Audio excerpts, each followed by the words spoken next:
Welcome to the award-winning Superhuman Academy podcast, where we interview extraordinary people to give you the skills and strategies to overcome the impossible. And now, here's your host, Jonathan Levy. Before we get started, I want to take a moment to talk to you guys about personal development. You see, if I've learned anything over the last 5 years of hosting this show, it's that the journey of self-improvement never ends. There's always a way to improve and grow. That's why my team and I have recently launched Superhuman Squad, an all-access pass to our full library of personal development courses. Think of it as the Netflix of personal development. For just $49 a month, you get access to each and every one of our premium courses, which sell for as much as $399 each. Best of all, you'll be the first to gain access to our new courses that we're developing in partnership with some of the most esteemed thought leaders we've ever hosted on the show. To get started, simply visit superhumanacademy.com.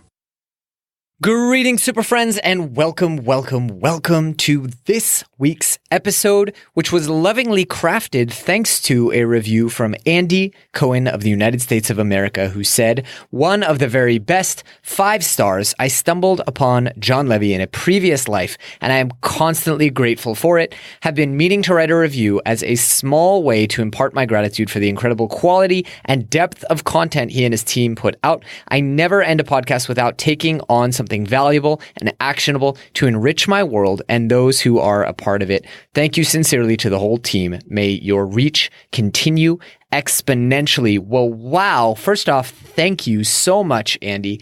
And second off, when I saw your name come in on the review, I was like, could it possibly be the same Andy from a past life? So I do remember you, and I do appreciate the review. And if you would like me to reminisce about you on the air, then please go ahead and leave a review wherever reviews are left. On to today's episode. You guys, today we are joined by Myke Macapinlac. He went from a shy immigrant who used to work as a structural designer to someone who is a podcast host, social skills coach, and lifestyle entrepreneur. He now teaches people who are technically skilled to improve their social confidence so that they can create meaningful connections in their personal, romantic, and professional lives. And yes, you have seen Myke in the Calgary Herald, breakfast television, on Shaw TV, and the Huffington Post. Now, a little bit of backstory. I actually went on Myke's show to talk about my latest book, The Only Skill That Matters. And I was so impressed by the little bits of his story that he shared with me that I was like, hey, you want to come on my show and talk to my super friends? So he agreed, and the following episode was born. I really enjoyed talking to Myke because he and I both strolled down memory lane of our own journey, going from being socially awkward, uncomfortable, and lacking in confidence, both for he and for I, to where we are today. Really enjoyed the conversation. I think there will be a lot of benefit for all of you, both men and women. So please enjoy this conversation with Myke Macapinlac.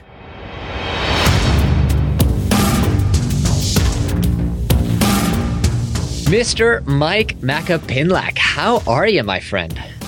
What's up, man? Thanks for having me on the podcast and being flexible with your schedule. I know you're calling from the other side of the world. I appreciate that. I am. Well, I also really appreciate you having me on your show. And I was so fascinated by the little bits and pieces that I got of your story while you were interviewing me that I just had to have you on the show and learn more about you. Oh, I appreciate that. Thank you. Awesome. So, Myke, tell us your superhuman origin story. So the whole thing started when my family and I moved to Canada, and I was 17 years old. And as an immigrant, my first few years in a brand new country was a huge struggle. So to give you guys some context, I was born in a small farm back in the Philippines, but then I spent my teenage years in Saudi Arabia. So if you've been to both countries, and if you haven't, I should mention that they're both very conservative. The way they do things is very different. Like, for example, in Saudi, when I lived there, it was considered to be impolite to make prolonged eye contact and stuff. And back in the Philippines, it's very conservative, right? So coming here to North America, it was a huge culture shock. And, the first few years being here in Canada specifically was just a huge struggle due to a number of things. Number one, I didn't speak English back then. Number two, I was massively overweight. In fact, at 5'5", I used to weigh 200 pounds. And number three, I suffered from really bad social anxiety. In fact, I remember back in high school, I ate my lunch in a bathroom stall because I was too shy to mingle with the other kids. And also, I grew up with this belief that if I went to school, I got good grades, and I got a good job, then everything else will be successful. So that was my guiding principle my entire life, like achieving academic success and focusing on technical skills. And it's funny because I actually did well in school. And right after I graduated, I got a high-paying corporate job. My life through that point, I've just checked off all the boxes. And then I came to this realization that I was still unhappy. And I didn't know why until I realized that there was something missing. Yes, it's true that, it's good to be educated, to be professionally successful, but that's not enough. You also learn how to connect with people if you want a meaningful life, because at the end of the day, it's about the relationship we have and the way we interact with others that makes life fulfilling, in my opinion. Wow. I love that. And the other thing that I love about that, first, you and I share so much of the story that we had to go and find this professional success only to come back and realize it's not enough, right? It's not fun to be at the top of the hill alone. But also, when I interviewed Joe Polish, he said, people like to say that time is money, but the watch has never paid me anything. What has made me money is relationships. Relationships are money. I totally agree. I really love that. So tell me about how you started this journey. I mean, today you're known as a podcaster, author in social confidence, and a thought leader. How do you go about learning something like that? You know what? It started off as just like me wanting to fix my situation. So, to be fully transparent, my first year in Canada, I was working a lot of low paying jobs. I worked at Subway as my first job. And then I worked at McDonald's, like I'm Filipino. So, I'm starting to fit into the stereotype, right? Of, like my race, kind of working in these fast food chains. And there's nothing wrong with that. Like I'm not saying there's anything wrong with those types of career. I just knew that I wanted more for myself. So I started paying attention to other immigrants who were, popular, successful, all these types of things. They were going to parties, they had cool friends, they had pretty girls around them. And I'm like, well, I want to be like that person too.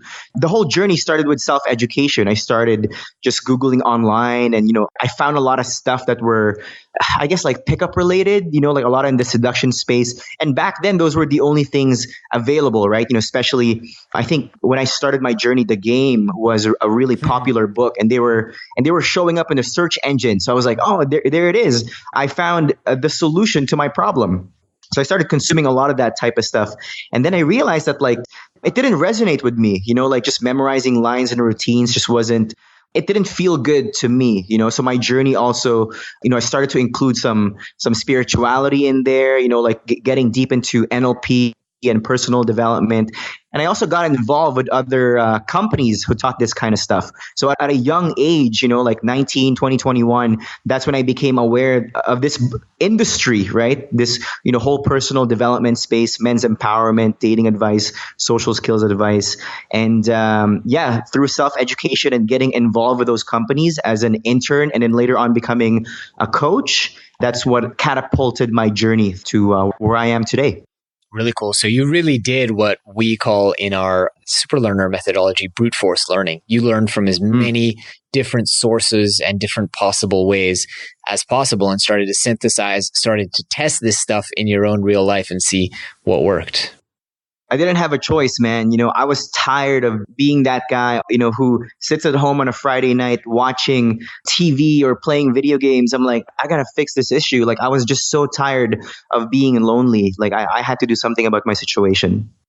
Yeah, I absolutely understand. So talk to me about the results you started getting. I mean, what were some of the first changes that you made and how did they impact you?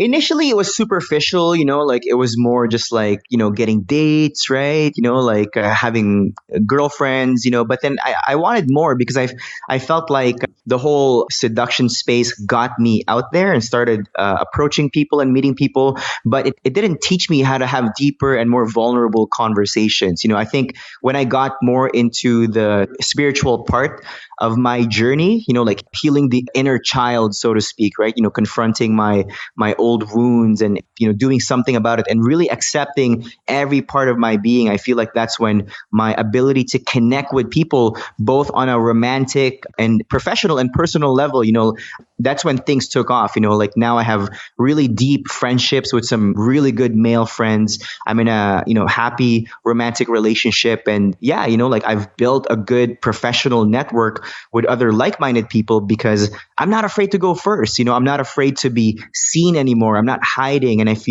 just feel very, very transparent, and I think that's really important. Yeah, absolutely. So Myke, tell us some of the things, and I know this is going to be really, we're going to have to cherry pick because you and I have both spent so much time trying to learn and study and hack this stuff and learn how to be more comfortable in our own skin. But what are some of the things that people can do right away or can learn in the next few weeks or months to really change the way that they show up in social situations and improve their confidence? Absolutely. So the biggest thing that I would recommend to people is to figure out what's important to them first. I think a lot of people just go online and start looking for advice on how to meet people, like dating related and stuff, but they never really know why they're going out to these places, right? Like when I started, I spent a lot of time at bars and clubs and at the mall talking to, people during the day, right? But then I never really asked myself like why I'm doing this. So the first piece of advice that I would give to people is to figure out what are their core values? What are things that are important to them? And then the second thing that I would say would be to make a list of events and activities where those types of people who are into the same things hang out. And then the third thing is to just literally like spend more time going to those places because at the end of the day, mutual interest is the foundation of every great relationship. It's so much easier to spend time, have conversations with people who are into the same stuff that you are. So if I can give your listeners, I know you're all about, hacks, right? And learning things quickly. If I was to start my journey all over again, that's exactly what I would do. Wow. Really cool. Now, one of the things that I got into really was body language and just realizing, and I've talked about this on many episodes of the show, but realizing that if I learned how to hold my body, and Brene Brown talks about this as well, if I learned how to hold my body as if I felt comfortable and confident, I would actually make myself feel more comfortable and confident. Have you played around with that as well? Absolutely. So your mind and body are interconnected. You change one, the other follows. And I totally agree. It's so much easier to change your physiology first because, like when you're sitting down and you're slumped, right? And, you've got a frown on your face, like it's hard to be happy when you're in that state. So just, by faking, right? And adopting the body language of a confident and a charismatic person, standing straight, even forcing a smile, like that's totally going to change your mood and influence the way you interact with others. So I totally agree. Body language is super important.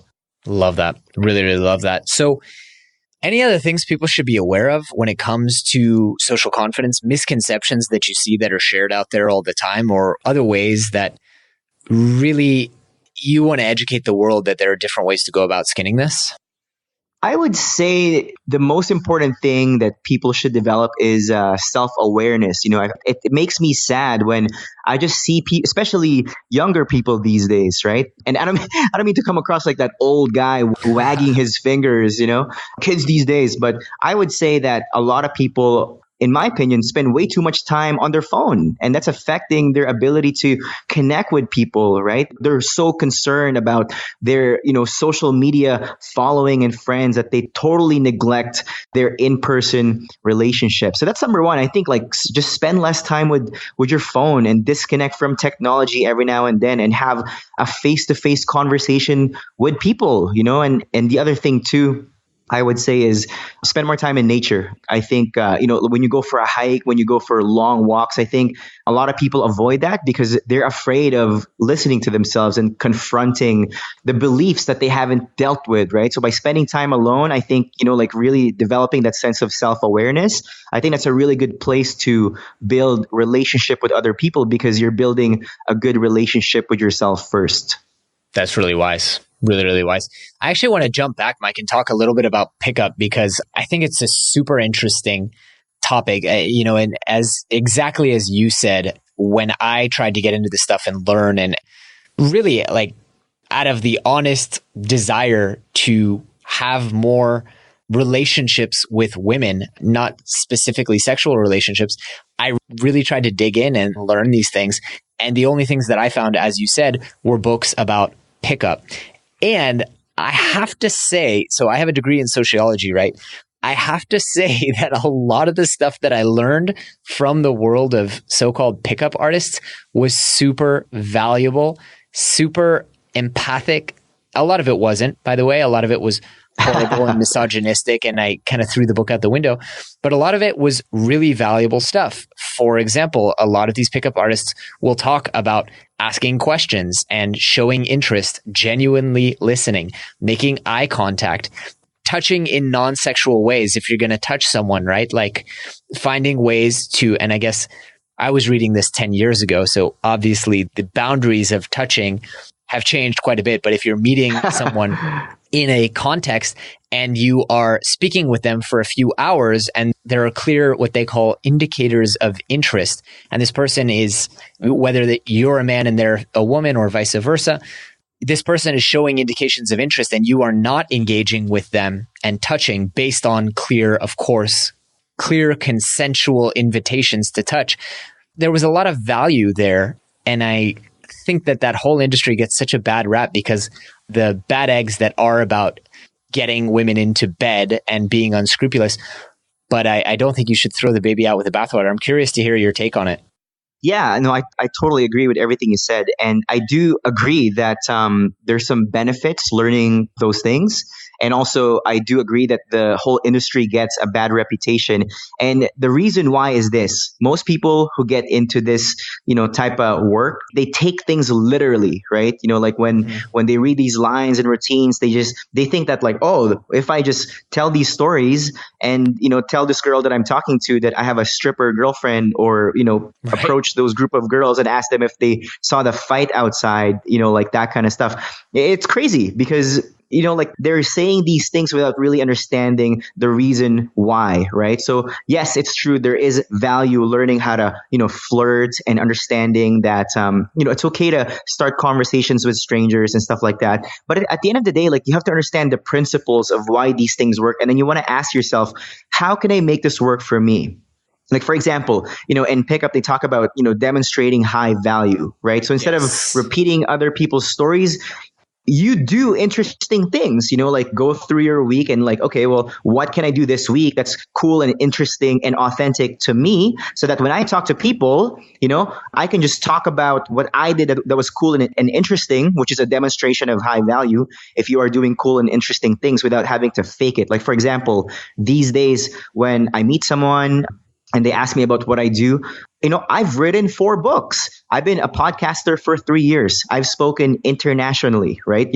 I'm not lying about those things. Those are things that I actually did in my life out of personal interest. I've traveled to many different countries, done a lot of interesting experiences, and I'm just sharing those with people. So that's, in my opinion, that's my invitation to people. If they do want to learn these things, right? Learn the principle, understand why they work, and then ask yourself, how can I turn all these things and make it my own so that I come across authentic and in a way that's in integrity with, while still practicing the principle of why these things work and not just, taking things verbatim. You know what I mean? I totally love that. And I really love that. I love that you added that, right? Because the most valuable piece of this whole quote unquote pickup game, right, is inner game, right? Actually become the kind of person. And I think there's such a beautiful kind of poetry to this. Joe Polish always talks about in Genius Network, sell people what they want, but give them what they need. And what a lot of people reading these books need is to actually create a life that is attractive both to themselves and to others. And that's what's going to make them more confident. And that's ultimately what's going to make you have success with other people, whether or not that's professional, romantic, personal.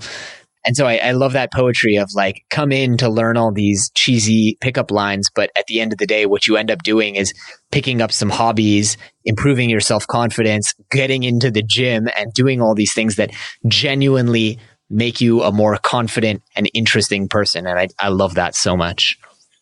I was on a coaching call last week with a student, and in my program, the first thing we go over obviously is goal setting. The second one would be reframing limiting beliefs. And one of the beliefs that he had is that he's going to be alone forever. And then I just asked him this question, like, would you want to be friends with a guy like you? And if you're a woman, would you want to date someone like you? And he was quiet for a few seconds, and he realized that he said no. And I'm like, why?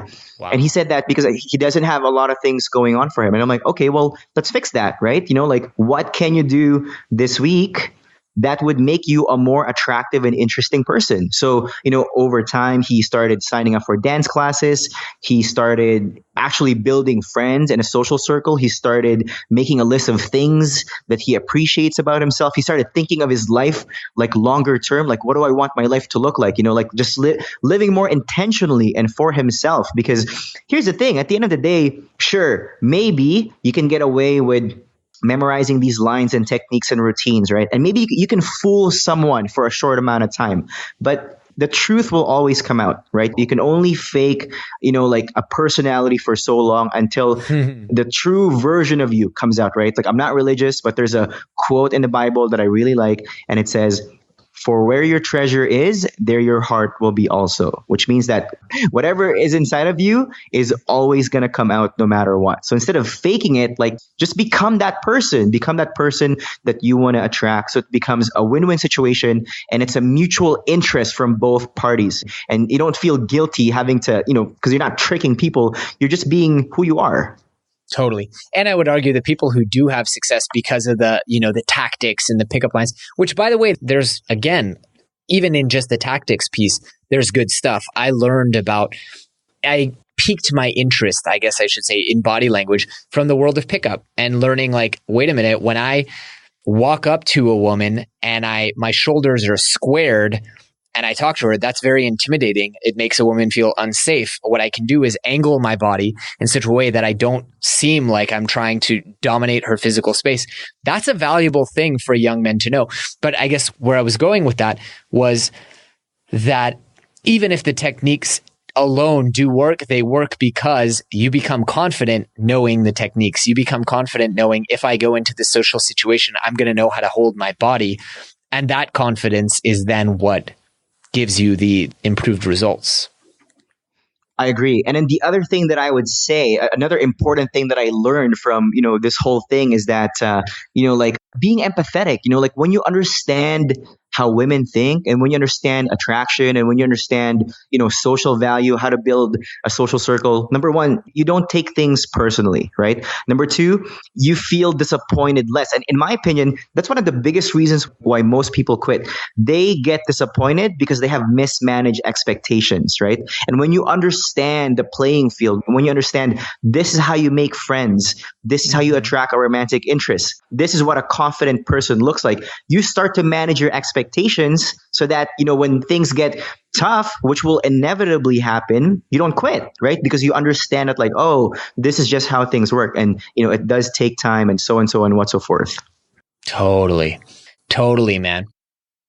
All right, at this point, I want to pause and take a moment to thank our sponsor, Four Sigmatic, who is making it easy for everyday people to unlock the incredible health benefits of mushrooms.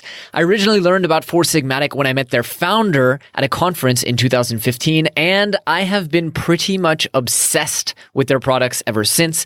Personally, I use their reishi mushroom tea most nights for an all-natural sleep aid. I carry their chaga immunity blend anytime I travel, And I've also pretty much switched out my usual coffee or yerba mate for their unbelievably awesome mushroom coffee, either in ground or in instant form. Now, what I love about the mushroom coffee is that it combines chaga for immune support with lion's mane for intense focus. And because of that, I actually find it to be more effective than most nootropics or stimulants, including Ritalin, despite having only 40 milligrams of caffeine. It's honestly insane. If you haven't tried out their products, I strongly recommend you do so. And to encourage you to give them a try, we've actually teamed up with Four Sigmatic to bring you an incredible 15% discount. To take advantage of that, just visit foursigmatic.com/superhuman today. All right, back to the show. So you mentioned coaching clients. Tell me about some of the other stuff you work with clients on. Is it strictly you're focusing on social confidence, or share a little bit more about that? Yeah. So the majority of guys that I work with are, they're shy guys who are technically skilled. So the majority of them work as engineers, programmers, and developers, it's funny because I didn't really mean to attract those people. But as I share my story and my experience being a shy immigrant, coming from the Philippines and growing up in Saudi Arabia, moving to Canada, and then, having this belief of going to school, getting good grades, getting a good job as a ticket to a fulfilling life, and then later on working as a structural designer for an engineering company. As I share my authentic story, because it's true, that's what happened, I started to attract more of those people, and I didn't realize how big that demographic was, right? So it's interesting because a lot of them share the same background as me. At a young age, they were interested in, technology or video games.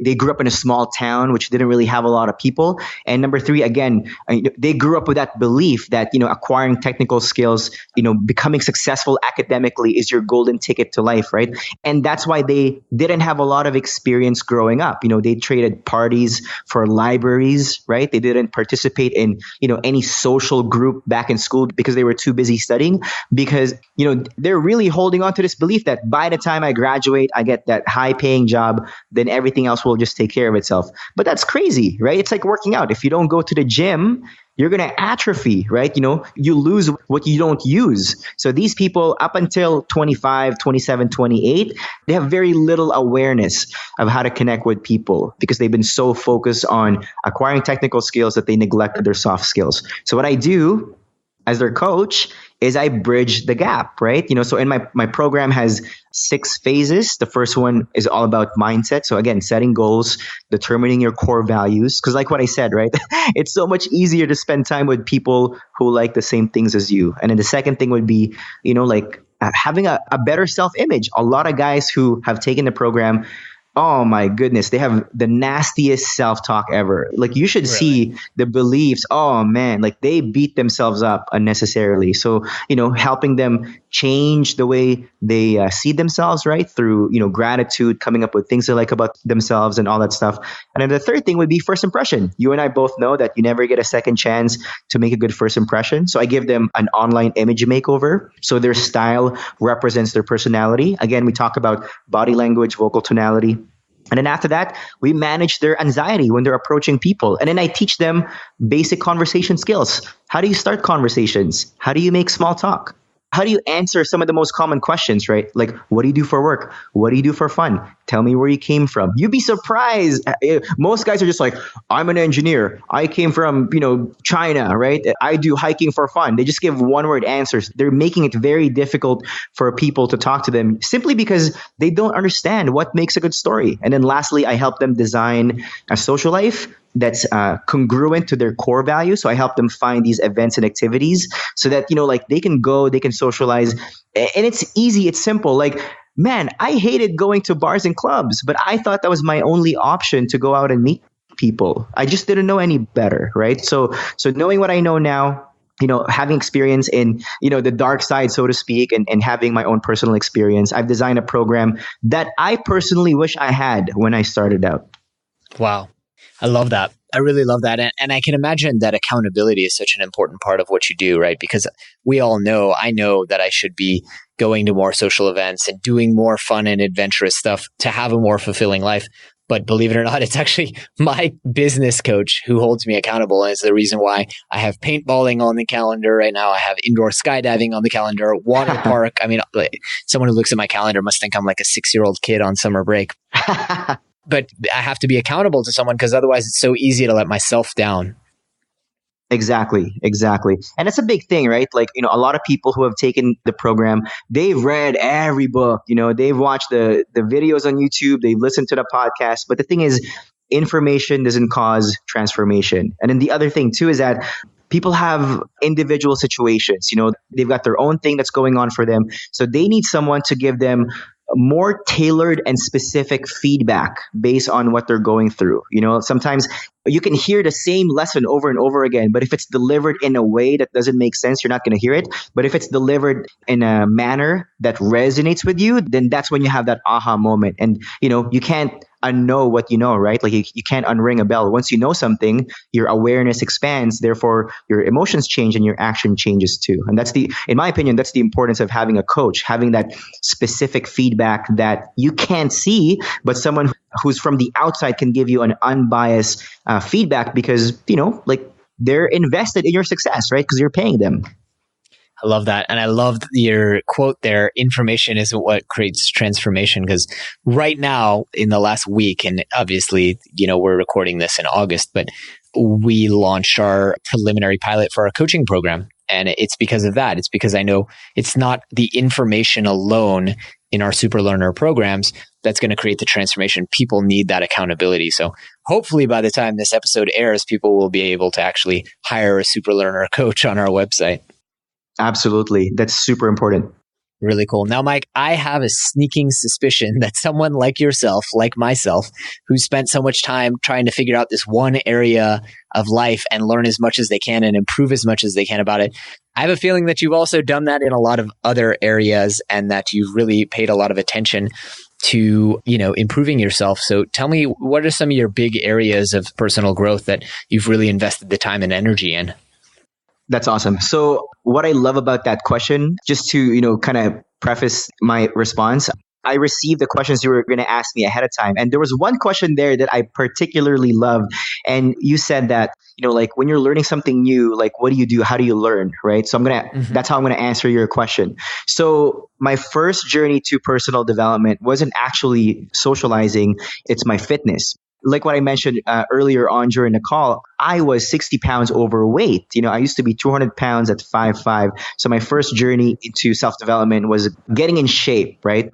And everything else that I've done, every new task, every new area of my life that I want to improve, I always go back to fitness because that's one area in my life that I've achieved, pretty good results. So I always ask like, okay, for example, getting in shape, like, first of all, you have to understand that there's parts to it. There's fitness and nutrition. Now you're like, okay, well, what's involved here? So macros, right? Carbs, fat, protein, your daily caloric intake, measuring your calories and stuff, measuring your food intake. And then there's the weight training, right? Learning how to squat, learning how to bench, learning how to deadlift. And then, creating a plan that's sustainable and you track things every week. You make adjustments, you make progress, and you become patient. And you have to be patient because results don't come immediately, right? In fitness. And I've implemented that same mindset and that same strategy in business, in relationships. For example, when I was learning social skills, I asked myself, what are the skills that I need to learn? Well, there's inner game, there's conversation, there's approaching,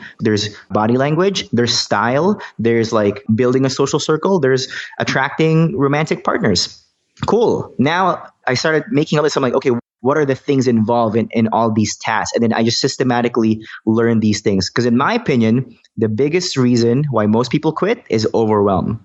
They're doing too many things at once, or they're doing something in the wrong sequence, right? So your ability to be able to just have a clear mind, look at your situation from a bird's point of view, right? And like look at things as a whole, and then be able to like systematically learn one skill at a time, in my opinion, is the recipe for success in every area of your life.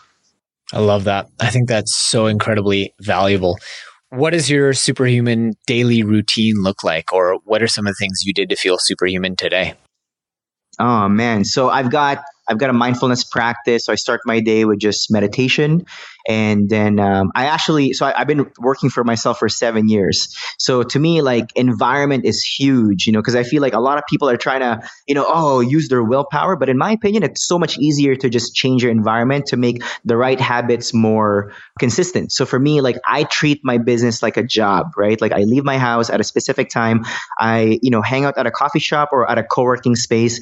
And then the first thing that I do is I do my gratitude. I think of things that are going well in my life, and then I put down my goals. And then I limit my task to only 3 things, because I think a lot of people try to put 20 things on their task and they don't get it done. So to me, like I always cultivate that winning feeling, right? I always set myself up for success by managing my expectations and playing games that I can win, because it's that winning feeling, in my opinion, that's going to keep you going. And you and I both know everything worthwhile takes time, right? Most people quit when they're about to experience success because they're disappointed. They have that negative feeling, and it's because they don't know how to manage their task and their expectations. So yeah, limiting my task to only 3 things. And then doing that before 11, then hitting the gym, having my first meal, and then doing, some more business stuff afterwards. And then after 5, it's all play. I hang out with a friend, we go for drinks. I see my girlfriend, or I play the guitar. I always include play in my day-to-day schedule, because I feel like all my great ideas come when I'm not thinking about it and I'm involved in another task. Have you ever experienced that before? Oh, it's so true. And I actually watched a webinar today that we're going to be delivering to our audience. I watched a recorded version of it to quality control it. And actually, there's a real psychological reason behind why that happens, and a neurological reason. So super interesting. Do you mind sharing? I actually want to know. Yeah, he didn't get too much into the mechanics of it, but it essentially is that when your brain is more fatigued, it's actually more creative. And creativity is what brings those things to surface. And generally, as you said, when you're fatigued, that's when you allow yourself to go and play guitar. And, very few people start their day with the play. So it's kind of coincidental, but it's generally like when we're giving ourselves the break is when the creative inset comes. Yeah, I totally agree. Yeah. And I have a spiritual practice, which is, kind of woo woo for a lot of people. But to me, like my priority every day is to make sure that I'm focusing on what I want and my goals. And I always make sure that I feel good, and I only make decisions when I feel good. Because as soon as I feel bad, or like I have a negative feeling, I take a break. I do something different that just elevates my mood, and then I go back to work. I never push through when I'm feeling negative. I feel like that thing right there has served me really well. Really wise. Really, really wise. So, Myke, I know we're pretty soon coming up on time here. I do want to ask you for some homework that we could give the audience that they could try out this week, really to implement some of the things that they've learned in this episode. Sure. So conversation is a big thing that people struggle with. So just to kind of explain my point here, I always ask my students if they've ever experienced writing an exam that they didn't study for. And of course, they all say yes. And I ask them, like, how did that make them feel? And they say, like, oh, I felt anxious. I felt super nervous. Like I felt really unsettled. Then I ask them if they've ever written an exam that they did study for. And obviously they say yes. And I ask them how they feel. And they say they feel confident. They feel prepared. They feel like, they're ready to, take on that task. Right.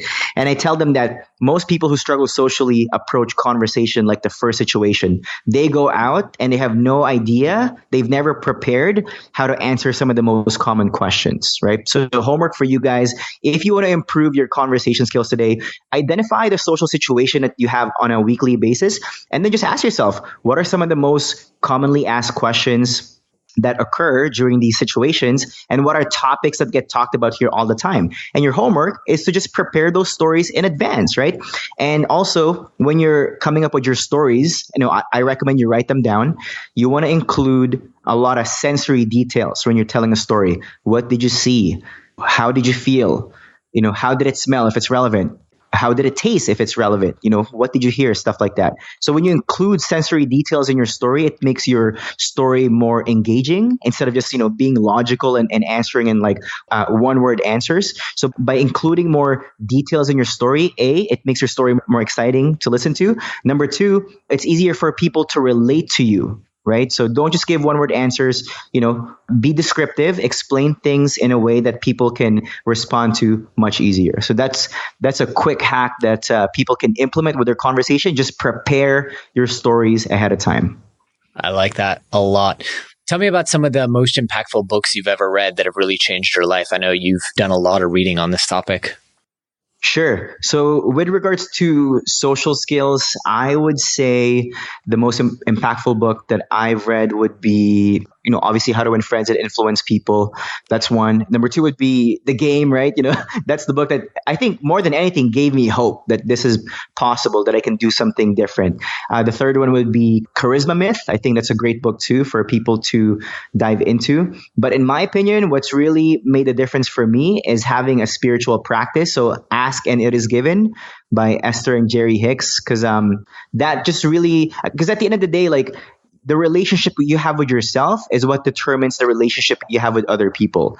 By knowing how to have a good relationship with yourself, and that starts with your self-dialogue. Like when you start to be more compassionate towards yourself, you don't beat yourself up, you look for good things about you. Like if you just do that, that will naturally improve the way you interact with other people. I love that. I really love that. What's the best $100 you've ever spent? The best $100 I ever spent would be on audiobooks. So I live downtown in my city, and I travel quite a bit, and I do a lot of walking, and I feel like when I'm just walking, I like to listen to audiobooks, and I feel like, wow, what a way to maximize my dead time. Just like as I'm cleaning the house, walking, I can listen to an audiobook, I can enrich my mind, and I can learn something new without having to allocate extra time throughout my day. I'm just like using my dead time to educate myself. So audiobooks would be, I say, the best $100 I've ever spent. It's a really, really good one. Myke, I know we've pretty much come up on time here, so I do want to ask, how can people reach out to you, learn more about all the amazing stuff you're doing?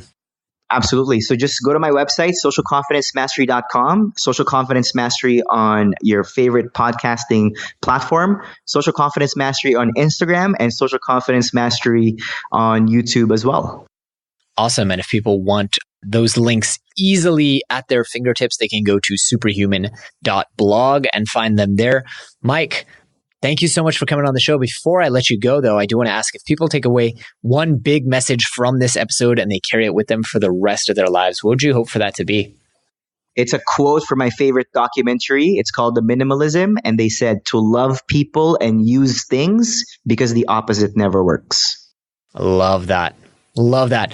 Myke Macapinlac, thank you so much for coming on the show, man. It was a blast chatting with you. Thank you so much, man. You're such a good host. You asked really good questions. What a delight to have this conversation with you. I appreciate it. Thank you. Well, let's keep in touch, and we'll do it again soon. Sounds good. Thanks for tuning in to the award-winning Superhuman Academy podcast.